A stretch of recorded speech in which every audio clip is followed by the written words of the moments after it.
enelerimiz hakda, mehriban käbelerimiz hakda, odan aydınlar, halifalarımızın aydınlarıyla devam edelim. Bir şak hormat koyun, ene deydiler. Adı dillerimizde sena deydiler. Bir gedek yıkmaklık enenin göğünün ömür geçilmeyecek güne deydiler.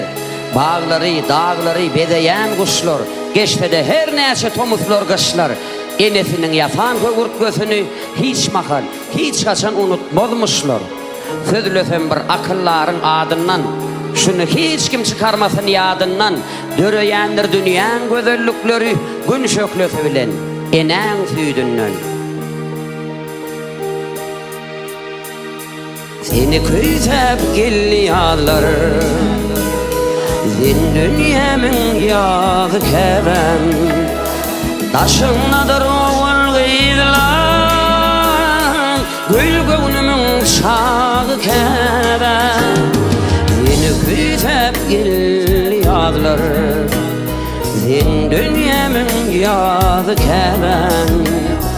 Taşınladır oğul gıydılar, gül gönlümün şağı kerem.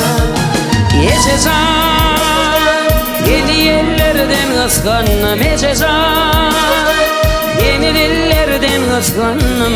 Yeçezan, madam yanına kıskanım. Huzuruma geldim yine yeçezan. Yeçezan, yeni yerlerden kıskanım. Yeçezan, yeni dillerden kıskanım. Yeçezan, madam yanına kıskanım. Huzuruma geldim yine yeçezan. Horanmış bir vakit, ay güne bak. Dünyanın görküne aydıp versene. Gün hem diyenmişin nurunu döküp, dünyanın bağır görkü enedir ene. Biliyermin canan söydüğün, barımda dünyan toyduğun. Aydan hem aytsak aydamın, sen hudüğün ovalı kere. Biliyermin canan söydüğün, barımda dünyan toyduğun. Aydan hem aytsak aydamın, sen hudüğün ovalı kere. Yeçezan, seni ellerden kıskanım. Yeçezan, yeni dillerden kıskanım. Yeçezan, madan yanına kıskanım.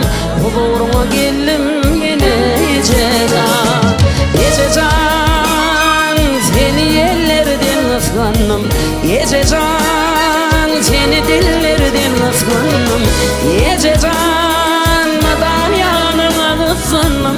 Huzuruma geldim yine yeçezan. Horanmış bir ene, şahire bakıp, dünyanın durkune aydıp versene.